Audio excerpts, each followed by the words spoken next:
So, welcome learners. Learn with me. The more you know, the more you grow. Start பண்ணலாமா?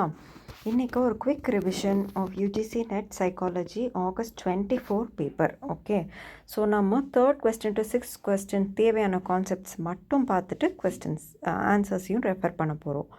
But இன்னும் டீப்பராக போகணுன்னா கமெண்ட்டில் கேளுங்க. I will share those videos. Okay, now we can start. First, cognitive psychologists என்ன சொல்கிறாங்கன்னா, people survey questions answer பண்ணும்போது generally 4 distinctive stages அவங்க go through பண்ணுறாங்க. என்னென்ன? Comprehension, retrieval, judgment and response. காம்ப்ரிஹென்ஷன்னா கொஸ்டின் அண்டர்ஸ்டாண்ட் பண்ணுறது, ரிட்ரீவல்னா இன்ஃபர்மேஷனை மெமரியிலேருந்து எடுக்கிறது, ஜட்ஜ்மெண்ட்னா இது கரெக்டாக கொஸ்டினுக்கு ஏற்றதாக இருக்குமா அப்படின்னு எவாலுவேட் பண்ணுறது, ரெஸ்பான்ஸ்னால் கரெக்டான ஃபார்மேட்டில் ப்ரெசென்ட் பண்ணுறது.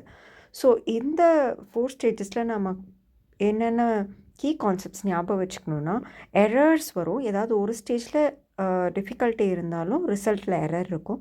சாட்டிஸ்ஃபைசிங் அப்படின்னா குவிக் ஷார்ட்கட்ஸை பீப்புள் சம்டைம்ஸ் எடுத்துருவாங்க.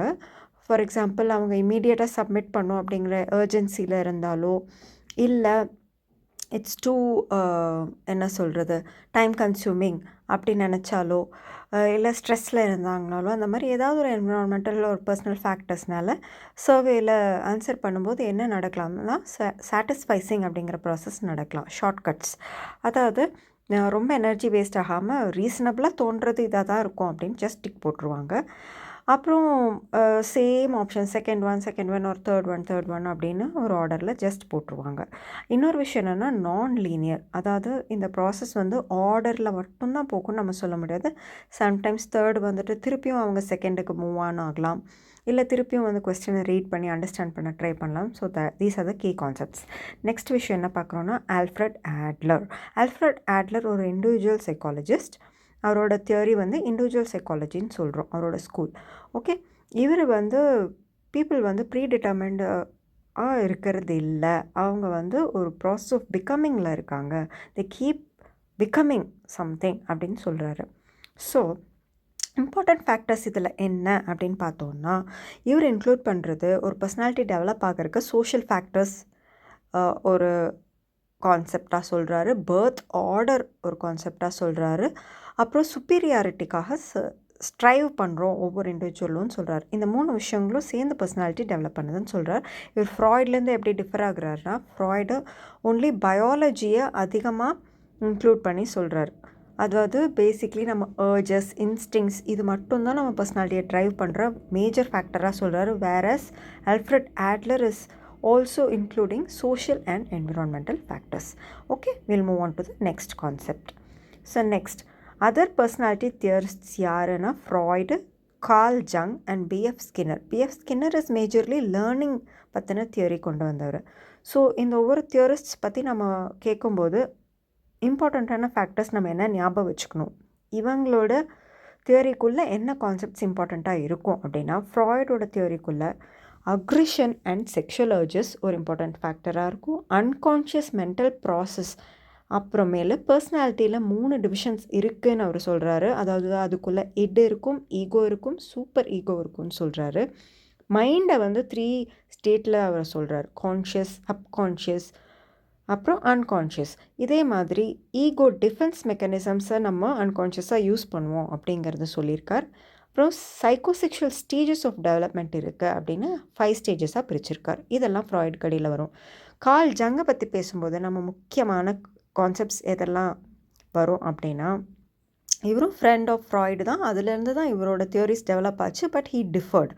எந்த வகையிலனா, he was talking about the collective unconscious or archetypes, இதுக்கு பேர். ஓகே, அப்படின்னா யூனிவர்சலாக பீப்புளுக்கு காமனான சில திங்ஸ் இருக்குது அப்படின்னு ஃபீல் பண்ணார். அந்த விஷயங்களை 5 திங்ஸாக சொல்லியிருக்கார். என்னென்ன? ஆர்கிடைப்ஸ் வந்து த செல்ஃபா, the persona, the animus and the shadow, இப்படி இருக்குதுன்னு சொல்கிறார். ஸோ த செல்ஃப் அப்படின்னா நம்ம ஓன் ஐடென்டிட்டி பற்றி நம்ம என்ன நினைக்கிறோம் அப்படிங்கிறது செல்ஃப். பர்சோனாங்கிறது என்ன ப்ரொஜெக்ட் பண்ணுறோம் வெளியில் அப்படிங்கிறது பர்சோனா. அனீமா அப்படிங்கிறது மேல் கிட்ட இருக்கிற ஃபீமேல் ஃபெமினிசம். அதே மாதிரி அனிமஸ் அப்படிங்கிறது ஒவ்வொரு ஃபீமேல்ஸ்குள்ளே இருக்கிற ஒரு மேஸ்குலினிட்டி. அதே மாதிரி ஷேடோ அப்படிங்கிறது டீப் டவுன் இருக்கக்கூடிய aggressions, instincts and negative sides. Okay, so Skinner பற்றி பார்க்கும்போது நம்ம மேஜர்லி வரக்கூடியது ஆப்பரண்ட் கண்டிஷனிங். ஓகே, அவரோட லேர்னிங் தியரி ஆப்பரண்ட் கண்டிஷனிங்னு சொல்கிறோம். அவரை இன்ட்ரடியூஸ் பண்ண பாக்ஸ், எக்ஸ்பெரிமெண்ட்டுக்காக யூஸ் பண்ண பாக்ஸ் வந்து ஸ்கின்னர் பாக்ஸ் அப்படின்னு சொல்கிறாங்க. அதுக்குள்ளே அனிமல்ஸ் அண்ட் பேர்ட்ஸ் வச்சு ஸ்விட்சஸ் அவங்க கிளிக் பண்ணுறதையும் ரிவார்டு கொடுத்தும் அவர் வந்து நிறையா தியரிஸ் டெவலப் பண்ணார். ஓகே, நெக்ஸ்ட் விஷயம் நம்ம போகலாம். ஸோ நெக்ஸ்ட் வந்து ஸ்கேல்ஸ். 4 types of scales. இது உங்களுக்கு எல்லாம் தெரிஞ்சிருக்க வாய்ப்பு இருக்குது, இருந்தாலும் we will just go through quickly. Nominal scale அப்படிங்கிறது இது வந்து ரிசர்ச் ஹெட்டிங் அடியில் வரும். So nominal scale, ordinal scale, interval scale and ratio scale. டேட்டாவை நம்ம கலெக்ட் பண்ணும்போது இந்த 4 வகையான ஸ்கேல்ஸில் அவங்கள நம்ம போட முடியும் according to the type of the data. Okay, so the first 2 வந்து குவாலிட்டேட்டிவ் டேட்டா மோஸ்ட்லி, நெக்ஸ்ட்டு 2 வந்து quantitative data. Okay, so nominal ஸ்கேலுங்கிறது is just naming items. Okay, name மட்டும் கொடுக்குறோம். எதுக்காகனா எவ்வளோ ஐட்டம்ஸ் இருக்குங்கிற ஒரு கவுண்டிங்காக தான் கொடுக்குறோம். இதில் ஒரு ஆர்டரும் கிடையாது. First one is more then the second one R the last one is less than the first one, அந்த மாதிரி எந்த ஆர்டர் கிடையாது. பட் இன் ஆர்டினல் ஸ்கேலில் வந்து ஆர்டர் இருக்குது. ஆர்டரிங்காக தான் மெயினாக கொடுக்கப்படுறது ஆர்டினல் ஸ்கேல். ஆனால் அந்த ஆர்டரில் ஃபஸ்ட்டு 2க்கு நடுவில் இருக்கிற டிஃப்ரென்ஸும் நெக்ஸ்ட் 2க்கு நடுவில் இருக்கிற டிஃப்ரென்ஸும் சேமாக இருக்காது, யூனிஃபார்மிட்டி இருக்காது. But it is order. So next one வந்து இன்டர்வல் ஸ்கேல். இன்டர்வல் ஸ்கேலில் வந்து there is a uniformity between the differences. யூனிஃபார்மாக இருக்கும் டிஃப்ரென்சஸ் இந்த இன்டர்வல்ஸில். அட் த சேம் டைம் இங்கே என்னென்ன கேல்குலேஷன்ஸ் நம்ம பண்ண முடியும்னா மீன், மீடியன் இதெல்லாம் கேல்குலேட் பண்ண முடியும். இந்த ஃபஸ்ட்டு 2 விஷயங்களில் ஃபஸ்ட்டு நாமினல் ஸ்கேலில் எந்த கேல்குலேஷனும் நம்ம பண்ண முடியாது. ஆர்டினல் ஸ்கேலில் வெறும் கம்பேரிசன் மட்டும் நம்ம பண்ண முடியும். இன்டர்வல் ஸ்கேலில் நம்ம மீன், மீடியன் கேல்குலேட் பண்ண முடியும். ஆனால் ட்ரூ ஜீரோ அதில் இல்லை. இன்டர்வல் ஸ்கேலோட மெயின் விஷயம் என்னென்னா அதில் ட்ரூ ஜீரோ இருக்காது. ட்ரூ ஜீரோ இருக்காது அப்படின்னா ஃபார் எக்ஸாம்பிள் நம்ம டெம்பரேச்சர் எடுத்தோன்னா அதில் 0 கிடையாது. ஓகே, ஸோ ட்ரூவாக டெம்பரேச்சரே இல்லை அப்படிங்கிற ஒரு ஸ்டேட் கிடையாது. அதுதான் இன்டர்வல் ஸ்கேலோட ஒரு example. Ratio scale next one அப்படின்னா இட் இஸ் ட்ரூலி மேத்தமேட்டிக்கல்.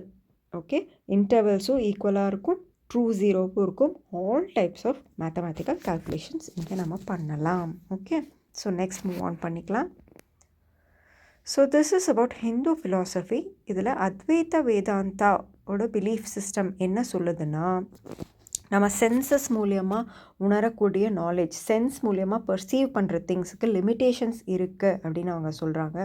நம்ம டிரான்செண்டல் ஒரு மாதிரி ஒரு தியான நிலை, ஒரு டிரான்செண்டல் ஸ்டேட்டில் இருக்கும்போது நம்ம பர்செப்ஷன், நம்ம உணரக்கூடியது வந்து அல்டிமேட் ரியாலிட்டிக்கு ரொம்ப பக்கத்தில் அலைன் ஆகுது அப்படின்னு சொல்கிறாங்க. அந்த அல்டிமேட் ரியாலிட்டியை பிரமன்னு சொல்கிறாங்க.